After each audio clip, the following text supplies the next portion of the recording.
तो दोस्तों आज मैं 1994 में आई एक अमेरिकन हॉरर फिल्म को एक्सप्लेन करूंगा जिसका नाम है पम्पकिनहेड 2 या फिर पम्पकिनहेड ब्लड विंग्स। फिल्म को डायरेक्ट किया है जेफ बर्ड ने।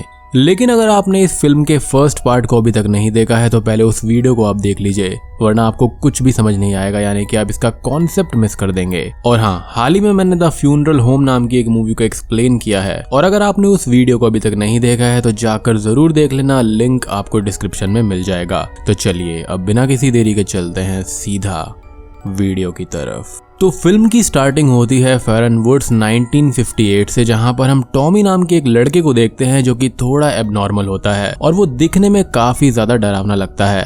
अब वहां पर होता यह है कि कुछ टीनेजर्स आ जाते हैं और अपने मजे के लिए टॉमी को जान से मार देते हैं। कुछ ज्यादा ही मजे हो गए। खैर, इसके बाद में कहानी प्रेजेंट टाइम में आ जाती है जहां पर हम शॉन नाम के शेरिफ और उसकी फैमिली को देखते हैं। वो अपनी वाइफ और बेटी जेनी के साथ में वहां पर आए थे। इस टाउन में आकर वो बिल्कुल भी खुश नहीं होते क्योंकि वो पहले न्यूयॉर्क में रहा करते थे, पर शॉन का चाइल्डहुड यहीं पर बीता था। अब शेरिफ की लड़की जेनी कॉलेज में जाती है जहां पर वो डैन नाम के एक लड़के से मिलती है। डैन जेनी को अपने ग्रुप को ज्वाइन करने के लिए बोलता है एंड जेनी हाँ बोल देती है। अब इस ग्रुप की बात करें तो इसके अंदर लोग होते हैं Marcy, Peter, Paul, Jenny and Dan. ये पांचों लोग अब कार में बैठकर ठीक उसी जगह पर पहुंच जाते हैं जहां पर बहुत साल पहले टॉमी को मारा गया था।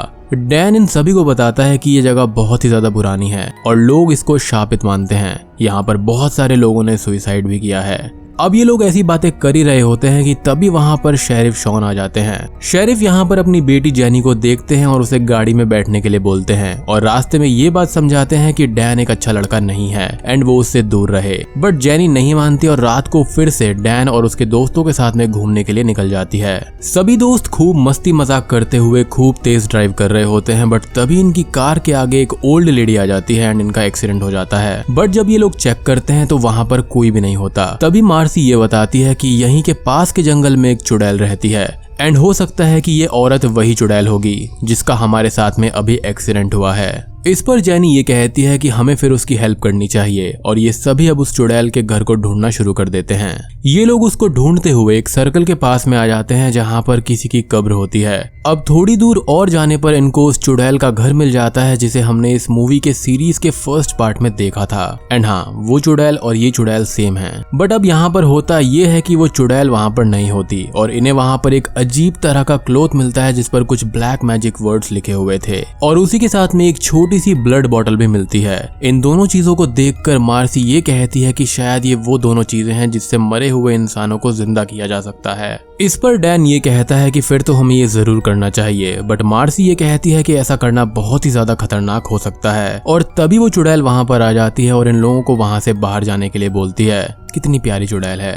खैर, अब सभी लोग बाहर जाने लगते हैं पर चुड़ैल यहाँ पर डैन से अपना सामान वापस मांगती है और उसको ये कहती है कि ये श्रापित खून है, तुम नहीं जानते कि ये कितना खतरनाक है। बट डैन उसको सीरियसली नहीं लेता और उसको धक्का देकर वहां से बाहर भाग जाता है। अब ये लोग उसी सर्कल के पास में आ जाते हैं जहां पर डैन उस कब्र को खोदता है और यहाँ पर इन्हें टॉमी की डेड बॉडी मिलती है। उसके बाद ये लोग उस पर खून को डाल देते हैं और डैन कपड़े पर लिखे हुए ब्लैक मैजिक वर्ड्स को बोलने लगता है। बट इससे कुछ भी नहीं होता। इन सबको भी ये एक मजाक लगता है और ये यहाँ से चले जाते हैं। वहीं दूसरी तरफ चुड़ैल को अब होश आ जाता है बट उसको चोट लगी होती है, इसलिए वो खिसक कर आगे बढ़ने लगती है। बट तभी उसके हाथ से एक कैंडल नीचे गिर जाती है और उसके पूरे कॉटेज में आग लग जाती है। अब डैन और उनके दोस्त इस आग को देखकर इस चुड़ैल की हेल्प करने की सोचते हैं, बट आग ज्यादा होने के कारण से वो कुछ भी नहीं कर पाते।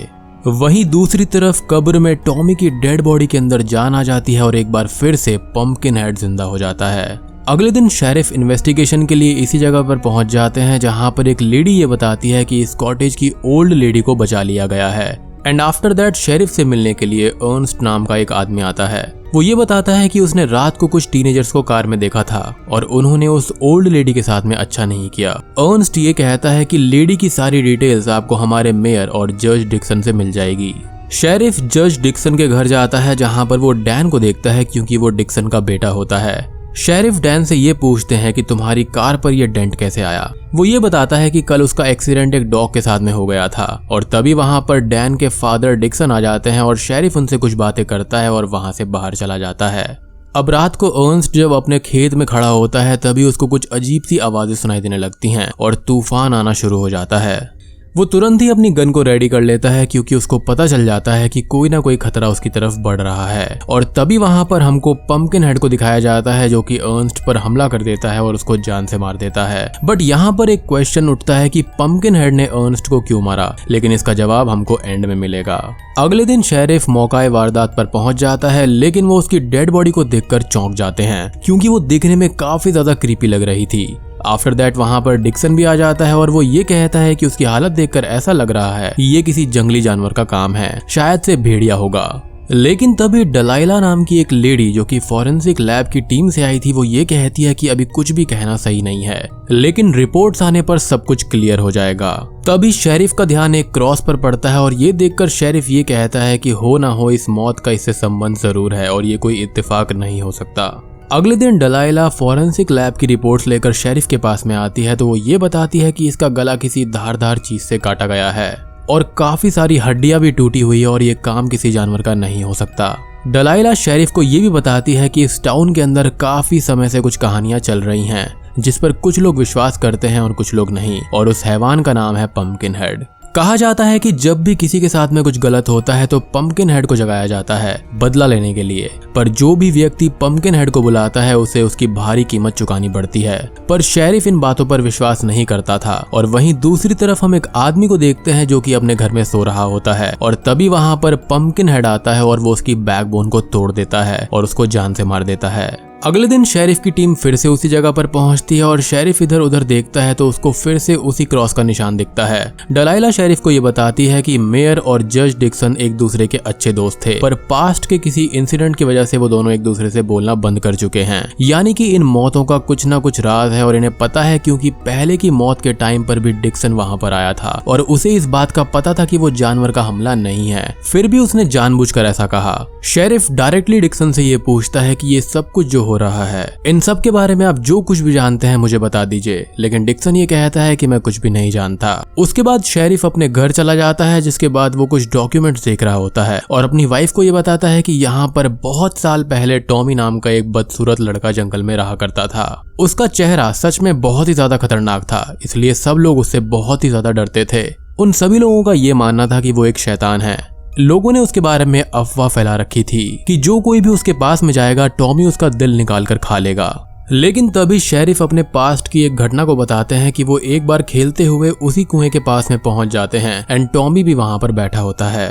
वो बताते हैं कि वो एकदम से ही कुएं में गिरने वाले होते हैं, बट तभी वहां पर टॉमी आकर उसकी जान बचा लेता है एंड इस घटना के बाद से टॉमी को कहीं पर भी देखा नहीं गया। वहीं दूसरी तरफ जैनी को छोड़कर ये सभी फ्रेंड्स क्यूरियोसिटी के चलते उसी सर्कल में दोबारा आ जाते हैं। वो पास आकर उसी कब्र को देखते हैं और वहां पर अब कोई भी नहीं होता और अब इन्हें यकीन हो जाता है कि जो मंत्र इन्होंने बोला था वो बिल्कुल सच हो गया है और शैतान खुलेआम घूम रहा है। यहाँ पर शहर में जो कुछ भी अजीब चल रहा है वो शायद से वही कर रहा है। डैन सभी को वार्निंग देता है कि कोई भी उसके बारे में नहीं बताएगा। वहीं टाउन के अंदर में 2 और मर्डर्स ऑलरेडी हो चुके हैं और इसकी रिपोर्ट शेरिफ को आती है। यहाँ पर भी वही क्रॉस के निशान होते हैं और अब शेरिफ इन्वेस्टिगेशन करने के लिए उसी ओल्ड लेडी के पास में जाते हैं। शेरिफ उससे टॉमी के बारे में पूछते हैं तो ओल्ड लेडी ये बताती है कि टॉमी एक बहुत ही अच्छा लड़का था। वो तो बहुत ही ज्यादा मासूम बच्चा था जिसे कुछ बच्चों ने अपनी मस्ती के चलते मार डाला और मैं ही सिर्फ उसका सच जानती हूँ, इसलिए मैं उसके कातिलों से बदला लेना चाहती थी, पर मैं ऐसा कर नहीं पाई। लेकिन कुछ बच्चों के कारण से पंपकिन हेड अब जाग चुका है और वो अपने कातिलों से बदला लेना शुरू कर चुका है, जिसमें से 4 लोगों को वो ऑलरेडी मार चुका है और उस आखिरी कातिल को मारने के बाद में वो उन्हें मारेगा जिनकी वजह से मैं यहाँ पर हूँ। शेरिफ तुरंत समझ जाता है कि उस रात उसकी बेटी भी डैन के साथ थी। शेरिफ तुरंत ओल्ड लेडी को पंपकिन हेड को रोकने के लिए कहता है, लेकिन जैसा कि हमने पहले पार्ट में देखा था कि उसको रोका नहीं जा सकता, बट फिर भी वो ओल्ड लेडी उसको एक लॉकेट देती है जो कि उसकी बेटी को और उसको बचाएगा। मीनवाइल शेरिफ और डलाइला उस 5वें इंसान को ढूंढना स्टार्ट कर देते हैं जो कि टॉमी की मौत में शामिल था। काफी ढूंढने के बाद में इनको ये पता चल जाता है कि वो आखिरी इंसान डिक्सन था। यहाँ पर आप ये भी समझ चुके होंगे कि अर्नस्ट और जितने भी बाकी 3-4 लोग जो मरे हैं वो टॉमी की मौत में शामिल थे और अब शेरिफ तुरंत ही डिक्सन के घर के लिए निकल पड़ता है। वहीं दूसरी तरफ हम इन फ्रेंड्स के ग्रुप को भी देखते हैं, लेकिन ये सब काफी ज्यादा डरे हुए होते हैं। पॉल ये कहता है कि हमको उस बूढ़ी औरत यानी कि उस चुड़ैल की मदद करनी चाहिए थी, लेकिन अब डैन तुरंत ही अपनी गन बाहर निकाल लेता है और सबको शांत होने के लिए बोलता है। अब तभी घर के अंदर हम डिक्सन को देखते हैं, जहां पर घर में अब चारों तरफ क्रॉस के निशान होते हैं एंड सडनली पंपकिनहेड वहां पर आ जाता है। पंपकिनहेड डिक्सन को मारने लगता है, बट तभी हमको एक फ्लैशबैक दिखाया जाता है जहां पर डिक्सन ही वो इंसान था जिसने टॉमी को चाकू से मारा था। Serves you right mister Dixon. अब डिक्सन के मरने के साथ ही पंपकिनहेड का पुराना बदला तो पूरा हो चुका था, बट अब वो अपने नए मकसद की तरफ आगे बढ़ने लगता है, यानी कि उस ओल्ड लेडी या कहें चुड़ैल को नुकसान पहुंचाने वाले लोगों को मारने की तरफ। ये लोग अब यहाँ से बाहर निकलने के लिए पॉल को बाहर कार लेने के लिए भेज देते और वो कार में बैठ ही रहे होते हैं कि तभी पंपकिनहेड वहां पर फिर से आ जाता है और उसको जान से मार डालता है और उसी कमरे के अंदर फेंक देता है जिसमें ये सभी बैठे होते हैं। डर कर ये सभी वहां से भागने लगते हैं, बट अब पंपकिनहेड एक एक करके सभी को मार देता है और लास्ट में सिर्फ जेनी ही बचती है। वो भागते भागते उसी कुएं की तरफ पहुंच जाती है जहां पर पंपकिनहेड उसको जान से मारने वाला होता है कि तभी वहां पर शेरिफ आ जाता है और वो पंपकिनहेड को टॉमी के नाम से पुकारता है और उस लॉकेट को अपने हाथों में पकड़ लेता है जो कि उस ओल्ड लेडी ने उसको दिया था। शेरिफ ये कहता है कि तुमने उन सभी को मार दिया है जिन्होंने टॉमी को मारा था और जिन्होंने उस ओल्ड लेडी को चोट पहुंचाई थी। वो ये बोलता है कि मेरी बेटी तो उसे बचाना चाहती थी, तुम याद करो कि हम दोनों बचपन में कभी दोस्त थे। अब पंपकिनहेड को भी ये सारी बातें याद आने लगती हैं और वो जेनी को छोड़ देता है, पर तभी टाउन के कुछ लोग वहां पर राइफल लेकर आ जाते हैं और पंपकिनहेड को शूट कर देते हैं।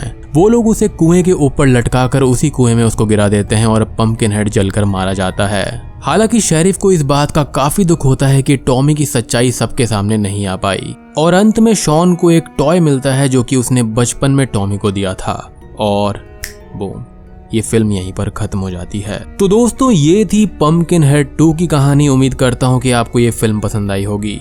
अब बात करें इसके पार्ट 3 और पार्ट 4 के बारे में, तो वो DVD फॉर्म में रिलीज की गई थी और वो कहीं पर भी अवेलेबल नहीं है। इन केस अगर वो फिल्म आपके पास में है तो आप मुझे मेरे Gmail ID पर या फिर आप मुझे मेरे Instagram ID पर कांटेक्ट कर सकते हैं। उन दोनों का ही लिंक आपको नीचे डिस्क्रिप्शन में मिल जाएगा। अगर वो मूवीज मेरे पास आ जाती हैं या फिर आप में से कोई सब्सक्राइबर मुझे उस मूवी को दे देता है तो मैं उन मूवीज को एक्सप्लेन कर दूंगा, अदरवाइज इस सीरीज को आप मेरी तरफ से खत्म समझिए। तो वीडियो पसंद आई हो तो लाइक कर देना, चैनल पर नए हैं तो सब्सक्राइब कर दीजिए और कमेंट करके जरूर जाया करो। तो मैं आप सबसे मिलता हूँ अगली वीडियो के साथ में, तब तक के लिए